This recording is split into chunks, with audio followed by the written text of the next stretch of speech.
This is the Detroit Sports Podcast Network.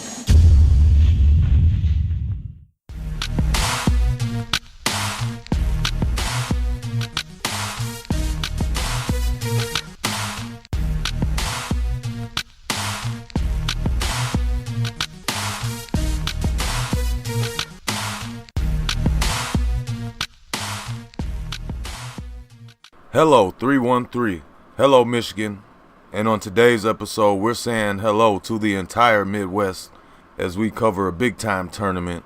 It featured teams from Michigan, Indiana, Ohio, Kentucky, all last weekend under one roof. Thank you for tuning in to Travel Basketball with Gus Weaver. This is episode 12, only heard on the Detroit Sports Podcast Network. This show is an alternative to what you're accustomed to listening to. It's an original format. This show is strictly dedicated to travel basketball upon the great state of Michigan and beyond. I'm your host, Gus Weaver, and I'm really excited about this week's show. I think we have a good show lined up for you. As I mentioned, we have a very important guest. You know, I say important because this guy is making a name for himself as we interview the commissioner of the Barnstorm Basketball Association, Mr. Jack Williams. Besides that, you know, the format for this show is we usually look back at a big-time tournament. Sometimes we look ahead to what's on the horizon for this weekend. And I try to bring you a guest, you know, every show once a week.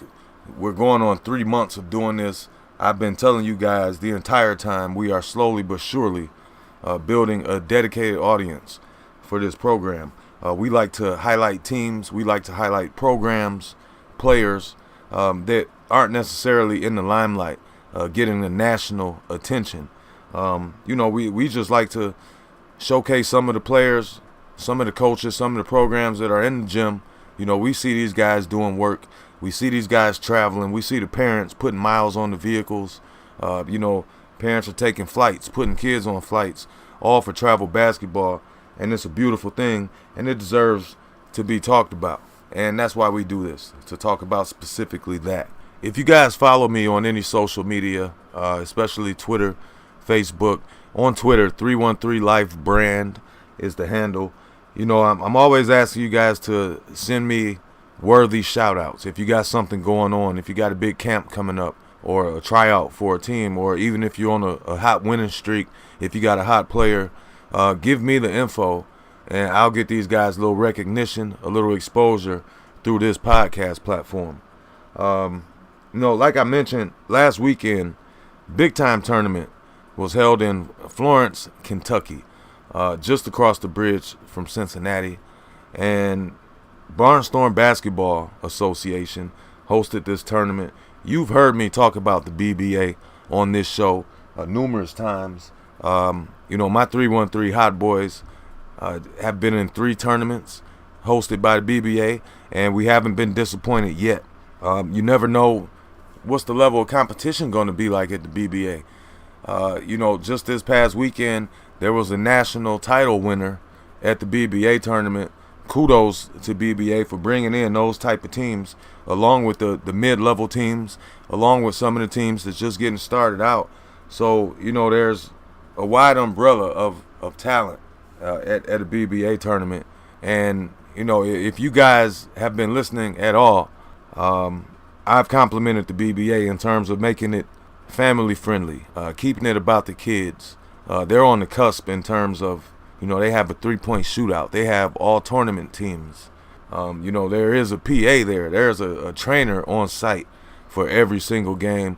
A lot of companies that's hosting tournaments don't offer that. So that's one reason why I'm excited to interview Jack and get a little bit of insight so you guys can hear a little bit about what goes on behind the scenes in order to throw a big tournament and a successful tournament. Here we are at the end of July, and it's still a great time to be involved with travel basketball. I've been telling you guys this for a few months. You know, every weekend there's something to get into. Every weekend there's good things to get into. There's good people to meet. You know, good connections to be made. So, you know, this late in the game in terms of summer, with the fall leagues approaching, we've covered numerous tournaments. You know, from Michigan all the way down to Tennessee. And it's been a pleasure of mine to bring you guys some of the guests that we've had on. We've had directors, we've had coaches, we've had parents, and it's just been a really fun time for me to bring you guys these guests, to actually hear, from different areas, of the Midwest. I don't just bring you people from right here in Michigan. We've reached out to Blake Thompson, the director of teammate basketball, all the way down in Tennessee. We had Zeke Harris from Cleveland, Ohio. This week we're interviewing Jack Williams. He's based out of Ohio. So, it's really, it seems to all be coming around for this program as we grow this audience. Without further ado, because we've hyped this tournament up, I told you we went down to Kentucky. I would like to bring in my guest this week, a personal friend of mine, the commissioner of the Barnstorm Basketball Association, Mr. Jack Williams. Jack, thank you for joining the program tonight. Gus, I'm really excited to be here and honored and privileged. I mean, you've had some awesome guests so far. I've listened to most, if not all, of the episodes, and you've had an impressive list of guests so far. So, hey, I'm just excited to be joining you here and talk a little bit about Barnstorm basketball. Yeah, Barnstorm is that deal, man. Thank you for the compliment on the guests that we've had so far. We only plan on growing that list and getting a few bigger names. But in terms of hosting tournaments and, travel basketball, being on the cutting edge, doing things the right way, in my eyes, there's no name bigger than Jack Williams. So if you can touch on just a little bit of, how Barnstorm became, like how to get started, how long have you been doing this? Just give our listeners a little bit of insight. I guess I really appreciate that. It means a lot coming from you, because I know, like we've talked, you guys are out there on the circuit. You're seeing all kinds of different tournaments, so that compliment means a lot coming from you. But we're a relatively new organization. We were formed in 2017 with a basic mission, and that was to provide the best boys and girls youth basketball tournaments in the country, with a real focus on safe and respectful competition. You'll hear us talk a lot about sportsmanship in the BBA and why it matters. So we preach it, we walk it, we talk it at our tournaments, and we really we emphasize a lot of competition, great competition. Our tournaments are more than just your basic tournament. I mean, when you come to a BBA tournament, I want you to feel like you're stepping into the arena of a big event. And that's what we're getting after, and that's what we're all about. But we also do it, in a family-friendly atmosphere, because we're talking about young people here, about families, siblings in the gym, that sort of thing. So we try to focus on a family-friendly atmosphere, but no holds about it. We play some good basketball, and you see some tough teams when you come into a Barnstorm basketball tournament. You spoke on sportsmanship and competition, and it kind of goes hand in hand, in my opinion, because some of these tournaments can get crazy, and you see a little bit of bad sportsmanship, but every tournament has that good competition, because, for me, at every tournament there's going to be, I think, at least two quality teams in every age group. So even if you walk through pool play, that championship game will not be easy. No, it's not. We always see that. We see a wide range of teams in our tournaments. From the emerging teams, small clubs, up to very established clubs, and we saw some of those down there at the Boys of Summer too. I mean, you guys are kind of in the middle with your 2025 group. You're emerging, but you're also established at the same time. So you're kind of you're kind of right in the middle with that group. But we ran into but you saw some really established clubs down there with quite a stacked lineup that are making some noise out there, around the country. That's one thing that I previewed your tournament last weekend on this week's show, and on last week's show. We briefly talked about the 2025 Hot Boys, a fairly new group traveling for the first time, and I swear, Jack, when we went down there, and it was kind of like deja vu from the first time that our 2024 squad traveled. You know, we went to a BBA event in Cleveland as our first time traveling together, and we straight up ran into a buzzsaw, a tough team out of Pittsburgh, ITPS. Right. They handled us fairly easily in pool play and in the championship game. And I was proud of the guys, you know, for making it to the championship game. But it reminded us of how far we have to go. And, you know, this 2025 experience last weekend, it seemed exactly the same. And it only seems fitting because I know how far we've came with the 2024 team. And it seems like 2025 is following those same footsteps. But, you know, back to your point in terms of you never know who you're going to get at a BBA event. Like, you know, some of these teams that you never heard of don't think it's going to be a cakewalk because, you know, ITPS out of Pittsburgh, there's OKU team. I think that stands for Oakland, Kentucky United. Is that correct? It's Ohio, Kentucky United. Ohio, Kentucky. I don't know what the heck I just said, but Ohio, Kentucky United. Very tough team, man. A legit big guy and two dynamic guards that any team in the country would love to have. Yeah, I thought, you know, in that game, when you guys were up against it, I thought your point guard, Eccles, a heck of a ball handler. But OKU did a nice job of running that half-court trap and kind of getting him in a little bit of trouble there and causing a few turnovers, which kind of led to their offense. You know, they were able to turn that into transition basketball. But, yeah, great team there. Coach Guy Godwin, he's been at it for a few years there in the northern Kentucky area. He's put together a nice squad, and I know they're going to be playing down at the Battle of Bridges in Louisville next weekend, which is a big-time tournament. So, you know, nothing but respect for those guys, and wish them the best of luck down there. Yeah, no doubt, man. You know, we made you know what I like to do for my guys anytime we come off of a significant tournament, and you know, last weekend was a significant tournament for the 2025 crew because, like I said, it was their first time traveling. When we get back, what I like to do is make individual highlight tapes for all of the kids to put on YouTube. And as soon as we release these videos, tons of comments talking about that OKU team. They are those guys are well known, man. They're a force to be reckoned with. So no shame at all in us losing to them because that's where eventually, you know, we're trying to get to as a team. So I thought you guys probably you saw them first in pool play, and you came up against them in the championship, and you definitely made strides in the championship. You hung in there longer. You know, you were much more competitive. I didn't see any heads get dropped.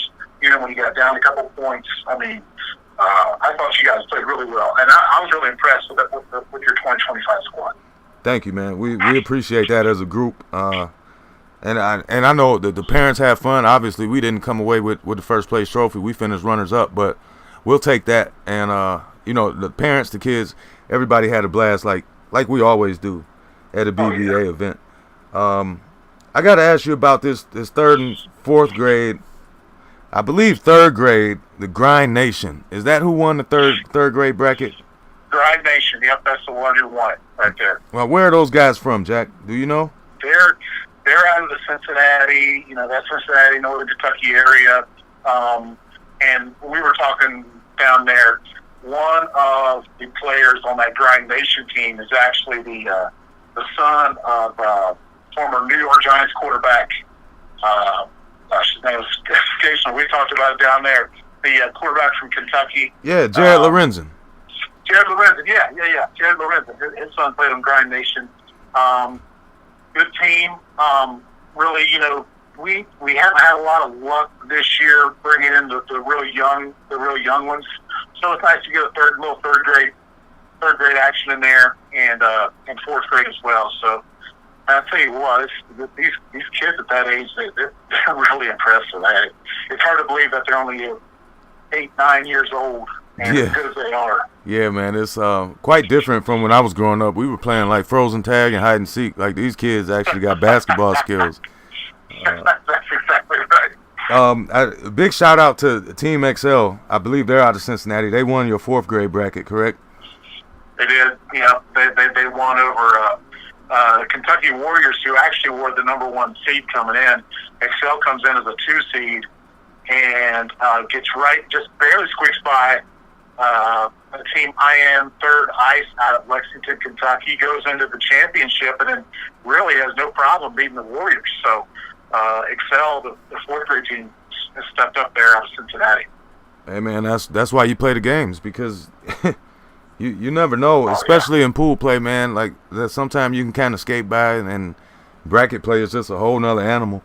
We talked about your 5th grade bracket, OKU defeating my Hot Boys, and once again, nothing for us to hang our head about. You mentioned that.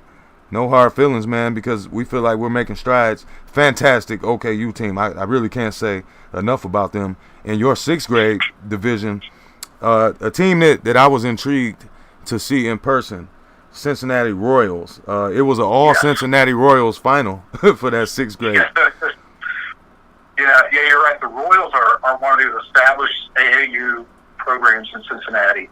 And so when you get them to come to one of your tournaments, you're going to see some good teams, and they didn't disappoint. They had a red and a black squad come into this 6th grade division, and that was a big division, and they ended up, both of those teams, the red and the black squad, squared off in the finals. The black squad beat the red squad 47-18 in that finals to win the championship. So again, it was nice to see the Royals be successful there. We saw a lot of good teams in that division. So it was a really good division, that 6th grade one. Yeah, it was. Cincinnati Royals were impressive. I checked out those 6th grade guys, and they seemed like a team to be reckoned with. They also had a team make it to the title game in the 7th grade division. It didn't come out as successful. They lost to the Northern Kentucky Splash Elite, correct? That's right. And Splash Elite brought 1 team, and boy, they got after it. If you watched that championship game, I would be honest, it just looked like the Splash Elite wanted it more, and they just went after the Royals in that championship game in the 7th grade division. They ended up winning that 44-32, and it was a battle all the way to the end. But Splash Elite comes out on top with that one. Well, good for those guys, man, and they look like a hard-working club. Like, just, determined with one goal in mind, and, sometimes that's what's needed over, the talent, so to speak, because sometimes these talented teams don't work as hard, Right. And the 7th grade, that 7th grade Royals team had some serious height. Yeah. But you just saw that they missed some shots down low they shouldn't have missed. And then the Splash team just kept banging down low and making it happen. And so, nothing but kudos to those guys. Yeah, man, congratulations to that team. I got to ask you about this team that won your 8th grade division, the Spirit Warriors. Yep. This was a team that I mentioned on last week's show that I absolutely knew nothing about. They beat the Shockers in your championship. I think that final score was double digits. Talk to me a little bit about this Spirit Warriors team. Yeah, so that was that was a real battle in that championship game. And, there's a 13-point differential. They won 63-50, but it was actually a lot closer than that. The Spirit Warriors come out of the east side of Cincinnati, and to be honest, Gus, that's all I know about them. They come in, they quietly roll into the gym. They end up as a number 2 seed in that division, and the Shockers are a number 1 seed. They end up running into the Shockers in the championship, which they should, and then they take them out there in the final game. So I got a chance to watch that game, and boy, it was a battle, but Spirit Warriors came out ahead. Hey, congratulations to those guys, man. Like I said last week, I didn't know about them. This week I do know about them. I'll try to follow those guys a little more, because anytime you win a tournament, it's a big deal. I don't care like what tournament you're at. If you're winning, it's major. Yeah, that's right. Your 9th grade division, Kentucky Storm Elite over Southern Indiana Shock in the championship. Southern Indiana Shock is one of those programs that just can field multiple teams. You know what I mean? Like it's hard to do. They brought 6 teams, and competitive at just every level, and some of these levels, like in the ninth grade division, they were right there competing for the championship. That's Coach Stephen Winger out of Seymour, Indiana, runs that program, and they do a really nice job. Not only do they have kids from southern Indiana, but even the northern part of Kentucky will go across the river and join up with these guys. So good program there. But Kentucky Storm Elite comes in. Actually, they had a bad day on pool play, and I was listening to Coach Tez there at the end, kind of getting on his guys on Saturday, saying, guys, we lost. Now we got to show up earlier in the morning on Sunday. Nobody wants to drag it out of bed early on Sunday morning to play, but sometimes when you're lower seed, that's exactly what happens. And so they had to come in early on Sunday and play. They beat the Indy Saints, really had no problem beating the Indy Saints, ninth grade team, and then went on to win the championship over Southern Indiana Shock in the finals. That's pretty cool, man. For your varsity division, I must say the championship game was at a high pace. A lot of scoring. Indy Saints losers to Southern Indiana Shock by a very slim margin. I think talk about that championship game at the highest level of the tournament. So the Saints, we've had multiple tournaments with the BBA, and Coach Grady, Coach Gordon, they do a great job with their teams. They've got a varsity and a ninth grade team, but their varsity team really is their premier group. But in this game, they had about a 10-point lead. Marlon Hale, one of their point guard, was just slashing to the bucket, kind of having his way with the Southern Indiana Shock early on. And then once we got into the second half, toward the middle to the end of the second half, Kevin Whedon, the point guard from Southern Indiana Shock, just took over. I mean, this guy's Dr. Smooth. He got hot and hit and couldn't miss from three-point range, and brought him right back in the game. And then from then on, it just became just a battle of wills. Who was the smarter team? Who could really focus and lock down winning that game at the end. That's really where you see a separation between a championship team and a good team. It's right there at the end. And Southern Indiana Shock varsity ended up winning that game 74-70, and just a really tough game. That was probably the best championship game we saw all day. That's a good thing, man. Always pays to have a very highly competitive game in the championship, and I agree with you. Once the game gets to crunch time and it's tight, it kind of depends on who's the more seasoned team, who's the smarter team. Yeah. Who's sometimes fatigue factors into that, and that's one reason why we're at practice. I wait till the guys are very fatigued, and I'll line them up to shoot free throws, right, or something like that, because you got to have that mental edge when it's a tight game coming down the stretch. Yeah, exactly right. Something else that BBA offers are these power rankings. Can you tell us a little bit about what your power rankings are based upon? Okay, so what we do is power rankings in any organization are really subjective. We just basically we watch teams that come through the BBA circuits. We compare them to who we've seen before and after, and we develop our power rankings. And so right now we're going to be updating our power rankings based on the boys' summer 2, how that went. You'll definitely see some changes in the power rankings, but it's based on what's happened in 2018 in all our divisions, and I know a lot of clubs, a lot of players and coaches, love look at the power rankings to see how they match up against everyone else. So we have a lot of fun with power rankings. That's always a good thing, man. It's an attention grabber, so to speak. Right. Right. The kids love rankings. Any parents who have an athlete and that team is ranked, like, they're into it. The coaches and directors are definitely into it, and yes.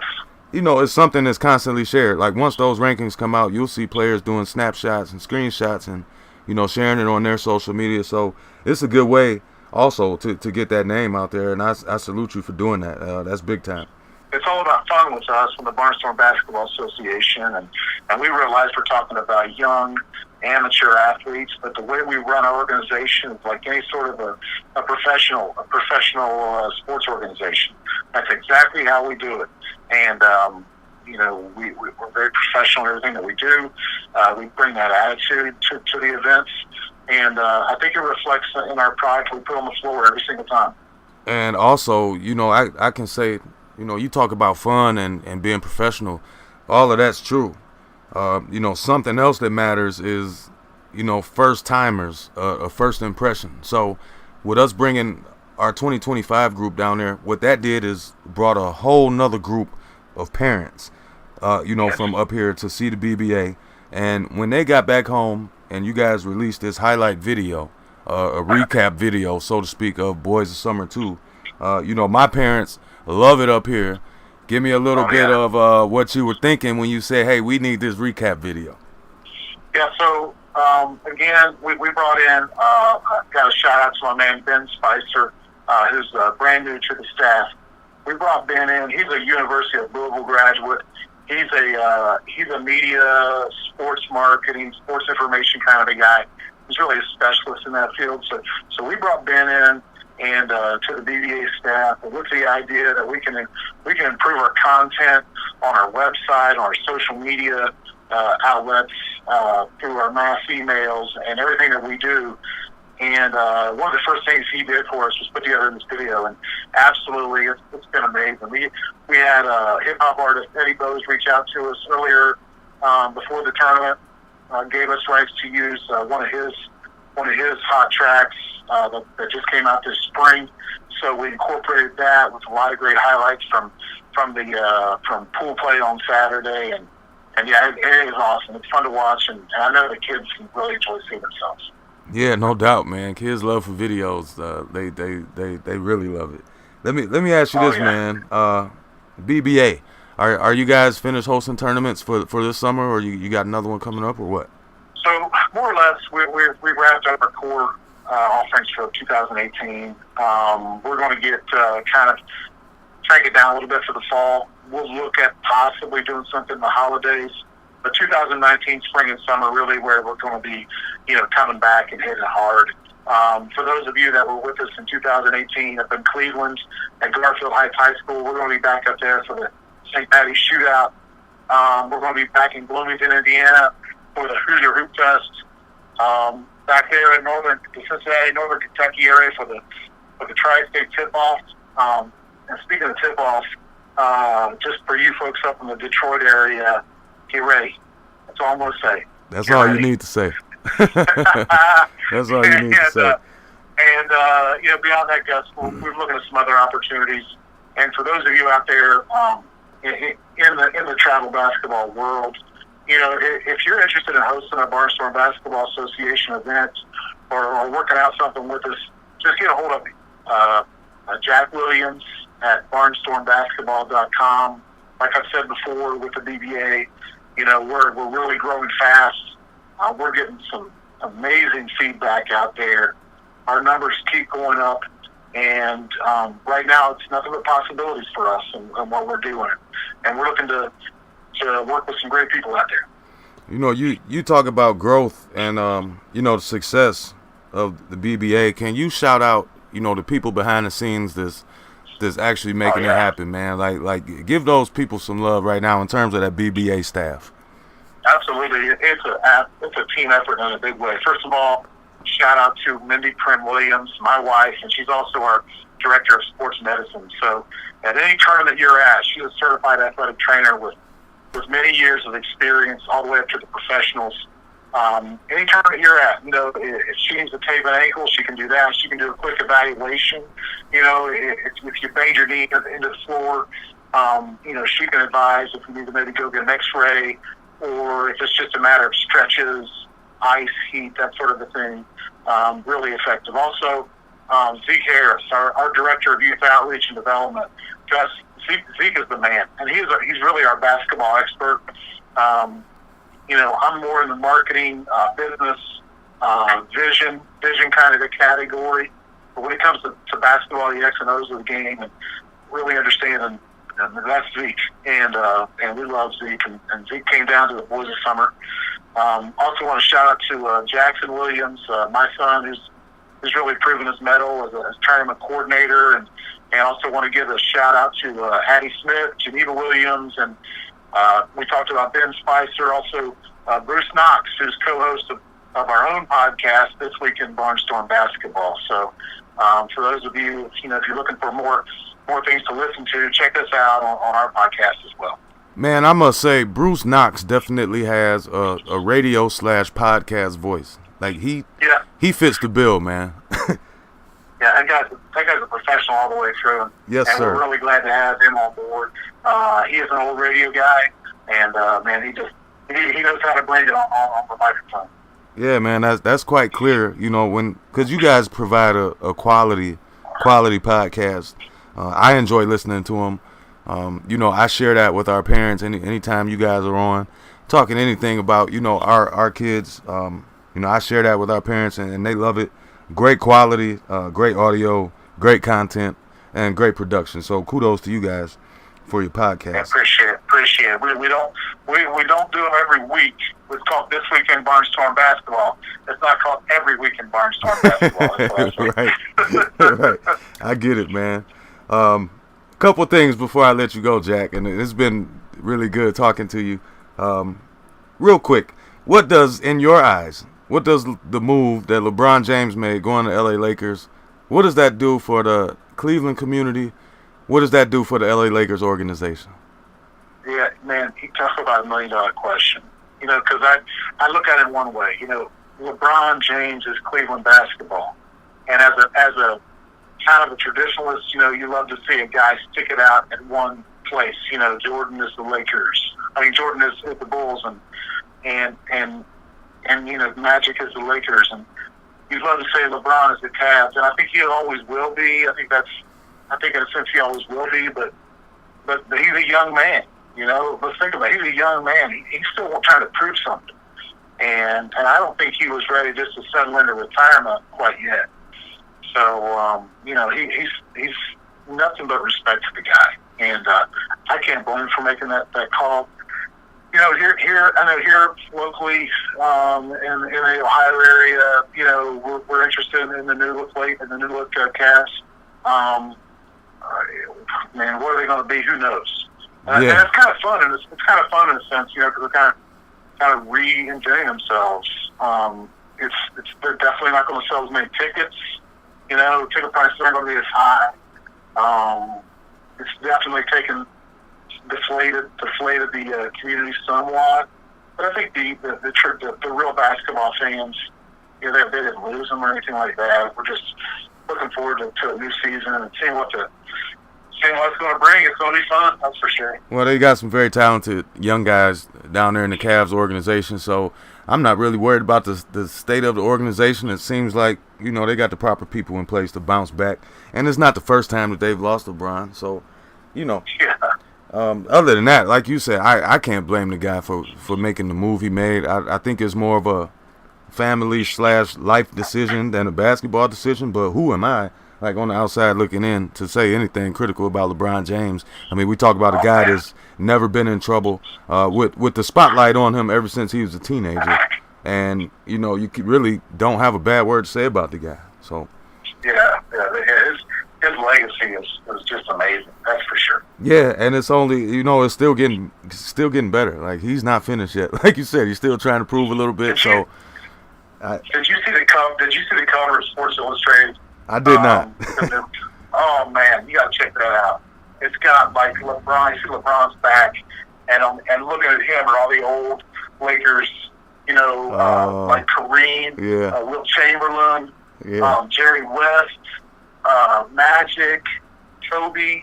They're all just like standing there looking at him like, you're one of us now. It's really cool. Really cool. Well, hey man, that's the organization to go to if you're in the tradition and excellence. Yeah, you're right. Plenty of history there.